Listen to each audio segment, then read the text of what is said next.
بسم اللہ الرحمن الرحیم۔ آج کی ویڈیو بہت زیادہ امپورٹنٹ ہے اور بالخصوص درود پاک سے محبت کرنے والوں کے لیے، درود پاک کی کثرت کرنے والوں کے لیے تو آج کی ویڈیو بہت زیادہ امپورٹنٹ ہے۔ اگر آپ نے اس ویڈیو کو مکمل دیکھ لیا، یقین مانیے ساری زندگی آپ کا درود پاک درست طریقے کے ساتھ پڑھا جائے گا اور حضور صلی اللہ علیہ وآلہ وسلم کا تصور ذہن میں رکھ کر پڑھا جائے گا۔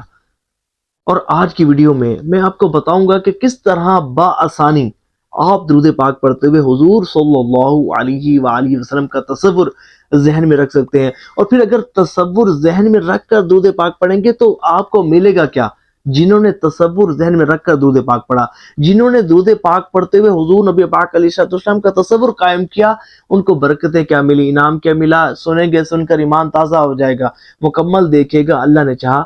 بہت زیادہ فائدہ ہوگا۔ دیکھیں، درود پاک پڑھتے ہوئے حضور صلی اللہ علیہ وآلہ وسلم کا تصور ذہن میں رکھنا بہت زیادہ ضروری ہے، کیونکہ جن صلی اللہ علیہ وسلم کی توجہ حاصل کرنے کے لیے آپ درود پاک پڑھ رہے ہیں، جن کا قرب خاص حاصل کرنے کے لیے آپ درود پاک پڑھ رہے ہیں، تو جب آپ درود پاک پڑھتے ہوئے ان کا تصور قائم نہیں کریں گے تو پھر کیسے آپ صلی اللہ علیہ وسلم کی توجہ نصیب ہوگی؟ پھر کیسے آپ صلی اللہ علیہ وآلہ وسلم کا قرب خاص نصیب ہوگا؟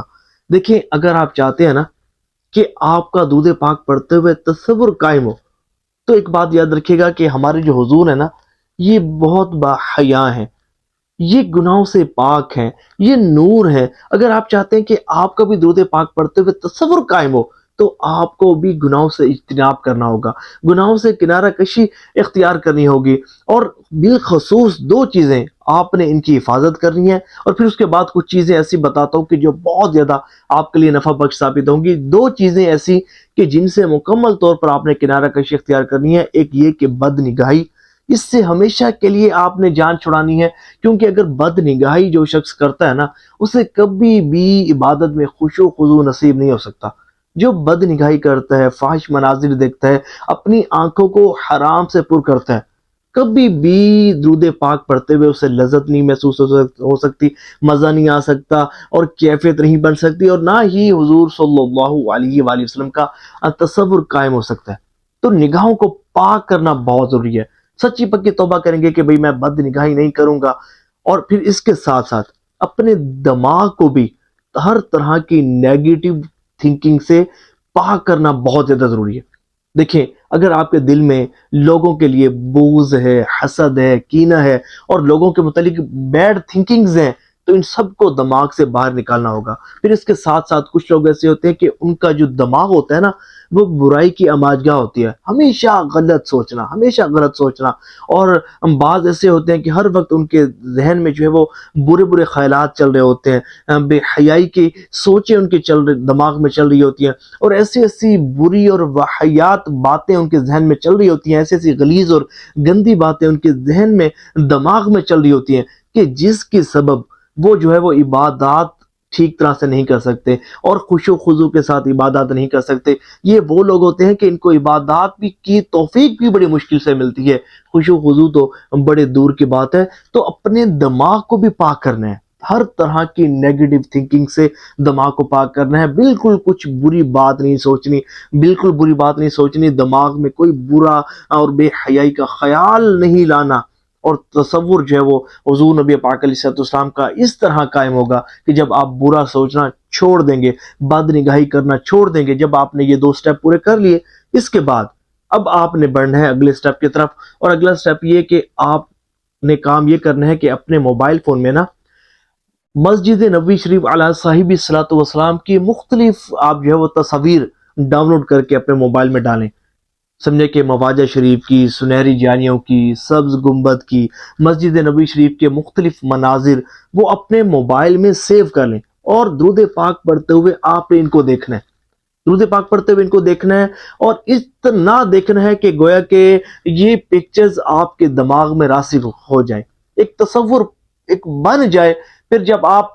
سمجھے کہ ایک تصور ایک دفعہ بن گیا نا، پھر آپ کو پکچرز دیکھنے کی حاجت پیش نہیں آئے گی۔ پھر آپ جب درود پاک پڑھیں گے تو تصور آپ کا خود بخود ہی قائم ہونا شروع ہو جائے گا۔ دوسرا ایک کام جس کے ذریعے نبی پاک علیہ الصلوۃ والسلام کا تصور قائم ہو سکتا ہے وہ یہ کہ ایک چینل آتا ہے، اس میں مسجد نبی شریف علیہ صاحب الصلوۃ والسلام کے مناظر دکھائے جاتے ہیں، مسجد نبی شریف کے مختلف مناظر دکھائے جاتے ہیں اور حدیث رسول عربی میں پڑھی جا رہی ہوتی ہیں۔ ٹھیک ہے، آپ کو سمجھ نہیں آئیں گی، سنیں گے تو وہ بھی برکت سے خالی نہیں ہوں گی۔ اس کے ساتھ ساتھ یہ ہے کہ جب آپ اس چینل کو دیکھیں گے نا تو اس میں مختلف مناظر دکھائے جا رہے ہوتے ہیں، تو ان مناظر کو دیکھنے سے بھی بہت زیادہ آپ کو فائدہ ہوگا۔ اور ایک کام آپ نے خاص و خاص یہ کرنا ہے کہ آپ نے نعت شریف سننی ہے، نعت شریف، اور وہ نعت شریف کی جو آپ کو بہت زیادہ پسند ہو وہ نعتیں آپ نے سننی ہے، اور اس کے ساتھ ساتھ آپ نے درود پاک پڑھنا ہے۔ جب آپ نعت شریف سنیں گے نا تو نعت شریف کا ایک ایسا امپیکٹ بندے کی روحانیت پر پڑتا ہے، حضور نبی پاک علیہ السلام کی محبت میں اضافہ ہوتا ہے، اور خود ہی حضور صلی اللہ علیہ وآلہ وسلم کا تصور بننا شروع ہو جاتا ہے۔ تو نعت شریف آپ اپنی پسند کی نعت شریف روزانہ سنیں، اور درود پاک پڑھنے اور درود پاک پڑھتے ہوئے بھی نعت شریف سننے میں حرج نہیں ہے، لیکن جو واضح و نصیحت کی بات ہو رہی ہے تو اس وقت جو ہے وہ ذکر و اذکار ترک کر دینا چاہیے۔ اس وقت جو توجہ ہے وہ بیان کی طرف، واضح و نصیحت کی طرف مرکوز کرنی چاہیے۔ لیکن درود پاک اگر کوئی شخص پڑھ رہا ہے تو نعت شریف سننے میں کوئی حرج نہیں۔ اچھا، ایک اور کام آپ نے یہ کرنا ہے کہ اپنے موبائل کے اسکرین سیور پر سبز گنبد شریف کا یا مواجہ شریف کا، سنہری جالیوں کا آپ جو ہے وہ اسکرین شاٹ سیو کر لیں، پکچر سیو کر لیں۔ جب آپ موبائل اوپن کریں گے تو سامنے سبز گنبد اپنی برکات لٹا رہا ہوگا، اور جو ہے وہ سنہری جالیوں کا منظر ہوگا۔ تصور خود بخود سمجھے کہ یہ امیج جو ہے وہ آپ کے ذہن میں فیڈ ہو جائے گی انشاءاللہ۔ تو اس طرح بھی آپ کو بہت زیادہ فائدہ ہوگا، تصور بہت زیادہ قائم ہوگا۔ اور جن کو حضور صلی اللہ علیہ وآلہ وسلم کے خواب میں زیارت نصیب ہوئی ہے وہ خوش نصیب ہے کہ ان کو سمجھے کہ کچھ دیکھے بغیر بھی سمجھے کہ ان کو پھر موبائل میں تصاویر دیکھنے کی حاجت نہیں، پھر ویڈیوز دیکھنے کی حاجت نہیں، ان کا تصور تو ویسے ہی خود بخود ہی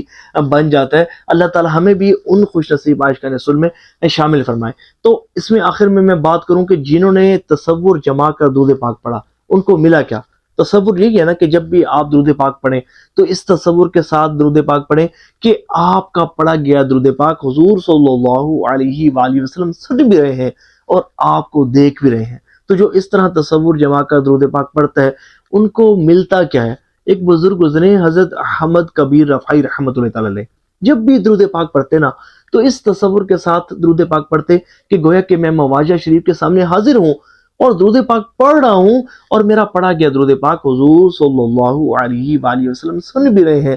اور مجھے دیکھ بھی رہے ہیں۔ جب بھی درود پاک پڑھتے یہ تصور ذہن میں قائم کرتے تو جب آپ کو مدینہ شریف حاضری کا شرف حاصل ہوا، تو جب حضور علیہ السلام کے مقدس بارگاہ میں حاضر ہوئے نا تو عرض کیا یا رسول اللہ صلی اللہ علیہ وآلہ وسلم، جب میں رفع میں ہوتا تھا تو اپنی روح کو آپ کی بارگاہ میں بھیجا کرتا تھا، میری روح آپ کی بارگاہ میں حاضر ہو کر درود پاک کے نذرانے پیش کیا کرتی تھی، آپ پر درود پاک بھیجا کرتی تھی۔ یا رسول اللہ، آج میں اپنے روح اور جسم کے ساتھ آپ کی بارگاہ میں حاضر ہوں، کیا آج کرم نہیں فرمائیں گے؟ یہ کہہ کر آپ نے اپنا ہاتھ سنہری جالیوں کی طرف بڑھایا، پھر موقع پر موجود زائرین نے دیکھا، پھر موقع پر موجود اہل مدینہ نے دیکھا، پھر تمام عاشقان رسول نے دیکھا کہ سنہری جالیوں سے حضور نبی پاک علیہ السلام کا دست اقدس باہر تشریف لایا، اور حضرت احمد کبیر رفاعی رحمۃ اللہ تعالی علیہ کو حضور کے دست اقدس کو بوسہ دینے کا بھی شرف حاصل ہوا اور مصافحہ کرنے کا بھی شرف حاصل ہوا۔ تو جو تصور جما کر درود پاک پڑھتا ہے